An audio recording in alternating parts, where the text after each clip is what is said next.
आज मैं आप लोगों को बताऊंगी 44 इंचेस कटोरी ब्लाउज़ की कटिंग यहाँ पे, और जिसे बनाना बहुत ही आसान है, बहुत ही इजी वे में मैंने इसे बताया है। आप वीडियो को एंड तक देखेंगे एक बार में ही तो आपको पूरा क्लियर हो जाएगा। और यहाँ पर मैंने सिंगल कटोरी में ही डबल टाट का भी यूज़ किया है। तो चलिए वीडियो को स्टार्ट करते हैं। तो आपको यहाँ पर क्या करना है कि लेना है चेस्ट का चौथा हिस्सा लेना है, हाफ फोल्ड करके अस्तर को चौथा हिस्सा लेना है। तो ये हो जाएगा 11 इंचेस, 44 का चौथा हिस्सा 11 इंचेस हो जाएगा और 1.5 इंच का मार्जिन ले लेना है। तो टोटल यहाँ पर हो जाएगा 12.5 इंच। तो यहाँ पे 12.5 इंचेस पर आपको मार्किंग कर लेना है, नीचे साइड भी मार्किंग कर लेना है। और यहाँ पे कुछ भी चेंजेस करने की ज़रूरत नहीं है आपको। तो 12.5 इंच पर आपको इस तरीके से मार्किंग कर लेना है और यहाँ पर स्ट्रेट लाइन ड्रॉ कर लेना है। अब आपको यहाँ पे क्या करना है कि यहाँ पे जो ब्लाउज़ का लेंथ है वो मैं रखूँगी 14 इंच, तो उसमें 1 इंच प्लस करके 15 इंच पर मार्किंग करूँगी यहाँ पे। तो 15 इंच पर आपको भी इस तरीके से मार्किंग कर लेना है। बिकॉज हैवी साइजेस होता है तो उसमें जो है ब्लाउज़ का लेंथ आप थोड़ा सा लंबा रखें, क्योंकि जो है छोटा ब्लाउज़ रखेंगे आप तो वो जो है नीचे से उठने लगता है, इस वजह से। और यहाँ पर जो है मैं शोल्डर लूँगी 6 इंचेस का शोल्डर लूँगी मैं यहाँ पर। और यहाँ पर 6.2 इंचेस का जो है आर्म होल लूँगी मैं यहाँ पे। तो इस तरीके से आपको भी ले लेना है। तो इस तरीके से 6 इंच का शोल्डर और 6.2 इंचेस का आर्म होल करके इस तरीके से मार्किंग कर लेना है स्क्वायर शेप में। और इस तरीके से 1.5 इंच का राउंड शेप जो हम हमेशा लगाते हैं वही चीज़ आपको यहाँ पर भी करनी है और 1.5 इंच का राउंड शेप लगा लेना है आपको। उसके बाद जो है यहाँ पे और कुछ भी चेंजेस करने की ज़रूरत नहीं पड़ती है, बट मैं बता रही हूँ कि इस तरीके से आप कर सकते हैं अगर आप डार्ट वगैरह ज़्यादा रखना चाहते हैं तो यहाँ पे। और यहाँ पर नेक विड्थ जो है यहाँ पे 3 इंचेस कर लूँगी मैं। और नेक विड्थ यहाँ पे आपको ले लेना है 3 इंचेस का।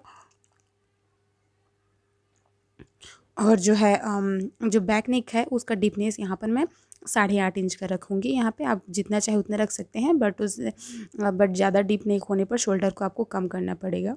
तो यहाँ पे 8.5 इंच का आपको यहाँ पे डीप नेक का मार्किंग कर लेना है यहाँ पे।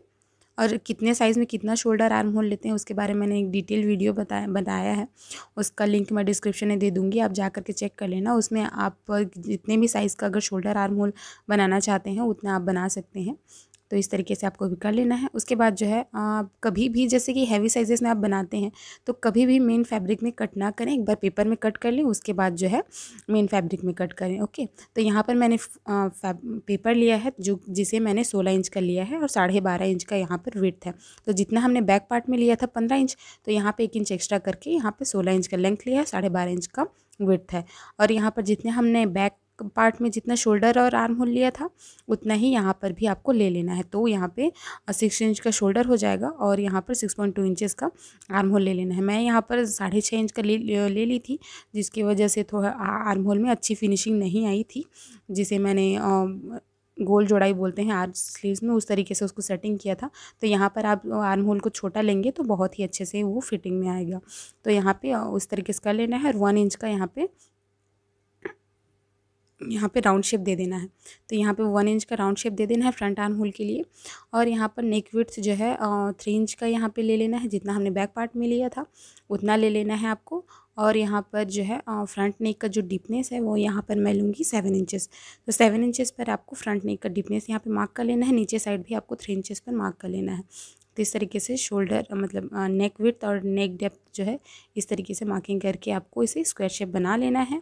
और यहाँ पर 1 इंच का राउंड शेप दे करके मार्किंग कर लेनी है।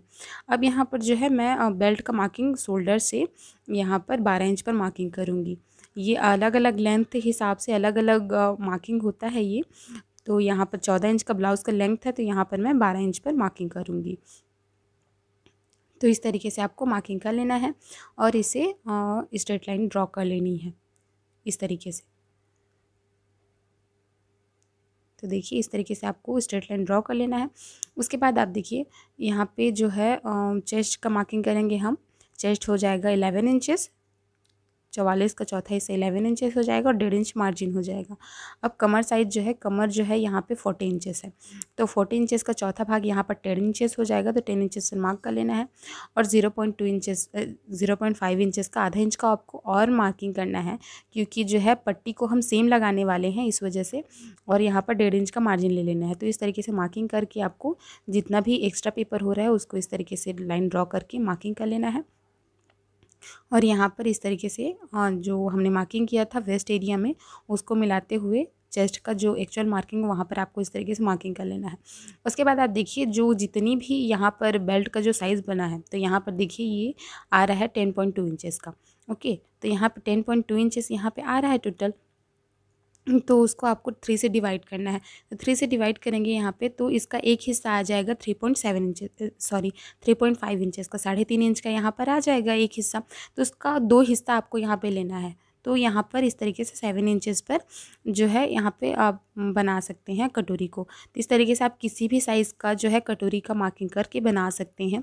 कोई से भी साइज़ बनाते हैं तो इस तरीके से मार्किंग करिए। उसके बाद जितना भी आप डिवाइड करेंगे उसका दूसरा हिस्सा ले करके आपको इस तरीके से कटोरी का मार्किंग कर सकते हैं। और इस तरीके से आपको राउंड शेप लगा लेना है। और नेक एरिया में आपको 1 इंच ऊपर करके इस तरीके से मार्किंग करना है। तो इस तरीके से आपको मार्किंग कर लेना है कटोरी का। आप सभी साइज़ के इस तरीके से इस टेक्निक से बना सकते हैं। अब यहाँ पर आपको सीधे इसे कट कर लेना है। तो यहाँ पे देखिए जो आर्म होल है, आर्म होल एरिया और नेक एरिया, उसको आपको यहाँ पे कट कर लेना है। तो यहाँ पे देखिए मैंने एक चीज़ जो है ऑप्शनल है, आप रख भी सकते हैं, नहीं भी रख सकते हैं, आपकी मर्ज़ी है वो। बट यहाँ पर जो है मैं सेंटर में, कटोरी के सेंटर में एक डार्ट बनाऊंगी, जिसके लिए आपको यहाँ पर इस तरीके से मार्किंग करनी है। ठीक है, तो यहाँ पे 1.25 इंच का मार्किंग होगा और यहाँ से 2.5 इंच का। तो यहाँ पे जो है 1 इंच से 1 सूत कम इस तरीके से 1.25 इंच पर मार्किंग करना है। और इसका लेंथ जो है 2.5 इंच का इस तरीके से रख करके मार्किंग कर लेना है। ये ऑप्शनल है, आप कर भी सकते हैं, बट इसलिए मैं कर रही हूँ ताकि वो जो है कटोरी के सेंटर में एक डार्ट बनाना है मुझे, इस वजह से। तो यहाँ पे इस तरीके से आपको मेन फैब्रिक में इसे रख करके कट कर लेना है। अब यहाँ पर मैं सीधे आपको स्लीव्स की जो कटिंग है उसे बताऊँगी। तो 4.5 इंच का यहाँ पर स्लीव्स का लेंथ है, तो 5.5 इंच पर यहाँ पर मार्किंग करूँगी हाफ फोल्ड करके। और चेस्ट का आधा लूँगी मैं यहाँ पर 22 इंच पर। तो 44 का आधा यहाँ पर 22 इंच होगा। तो टोटल लेंथ यहाँ पर जो है इसका जो चौड़ाई है इसे हम यहाँ पर 22 इंच पर इस तरीके से हाफ फोल्ड करके ले लेंगे। तो उसके बाद जो है इसे इस तरीके से 4 फोल्ड कर लेना है आपको। अब 4 फोल्ड करने के बाद जो है आपको यहाँ पे जितना भी जो है यहाँ पर 3 इंचेस पर मार्किंग करना है कॉर्नर एरिया में, इस तरीके से एक साइड में 3 इंच पर मार्किंग करना है। उसके बाद आपको यहाँ पर 7.5 इंच पर मार्किंग करना है, जितना स्लीव राउंड है उतना मार्किंग करना है। और यहाँ पर 1.5 इंच का मार्जिन दे देना है। अब यहाँ पर 7.5 लिया था हमने, तो यहाँ पर हम लेंगे 8 इंचेस। तो 8 इंचेस पर यहाँ पर मार्किंग करेंगे और 1.5 इंच का मार्जिन लेंगे। तो इस तरीके से आपको मार्किंग कर लेना है। अब यहाँ पर जो है इस तरीके से कर्व शेप दे देना है राउंड का। ओके, तो इस तरीके से मार्किंग करके आपको इसे कट कर लेना है। जो एक्स्ट्रा फैब्रिक है उसे इस तरीके से आपको कट कर लेना है। अब सेंटर में एक हल्का सा नोच लगाना है और फ्रंट आर्म होल के लिए एक पत्ती का शेप देते हुए आपको इसे कट कर लेना है। यहाँ पे देखिए हमने जो हाफ फोल्ड किया था सेंटर कट नहीं हुआ था, तो इस वजह से दोनों पार्ट्स को आपको इस तरीके से अलग कर लेना है। अब यहाँ पर कटोरी है, उसको आपको एक मार्किंग करनी है। तो यहाँ पे अस्तर को हाफ फोल्ड कर लेना है और इस तरीके से प्लेस करके इसके चारों तरफ आपको इसकी मार्किंग कर लेनी है। एज इट इज़ जैसा है कटोरी का फर्मा, उसी तरीके से आपको इसे मार्किंग कर लेनी है। उसके बाद जो है यहाँ नीचे साइड से आपको स्ट्रेट लाइन ड्रॉ करना है इस तरीके से। देखिए यहाँ पे स्ट्रेट लाइन ड्रॉ करना है, क्योंकि मैं यहाँ पर सेंटर में यहाँ पर डार्ट बनाने वाली हूँ, इस वजह से यहाँ पर मैं इस तरीके से मार्किंग कर रही हूँ। अगर हो गया, और यहाँ पर जो है 1.5 इंच का और इस साइड भी 1.5 इंच का। तो इस तरीके से जो है दोनों साइड आपको 1.5 इंच का डार्ट के लिए मार्किंग कर लेना है। और यहाँ अपर साइड जो है हाफ इंच का इस तरीके से मार्किंग करके कर्व शेप दे देना है। और यहाँ पर जो है जो एक्चुअल कटोरी का फर्मा है, यहाँ पे एक्चुअल कटोरी का जो फर्मा है उसका सेंटर निकालना है। तो यहाँ सेंटर हो जाएगा 3.5 इंच का, वहाँ पे सेंटर निकाल लेना है और 1 इंच ऊपर करके इस तरीके से, और यहाँ पर 3 इंच का डार्ट का मार्किंग कर लेना है। तो यहाँ से सेंटर से इस तरीके से 1 इंच ऊपर रख करके 3 इंच पर मार्किंग कर लेना है आपको डार्ट के लिए। और यहाँ पर इस तरीके से ट्रायंगल में दोनों साइड को मार्किंग कर लेनी है। अब इसको आपको सीधे कट कर लेना है।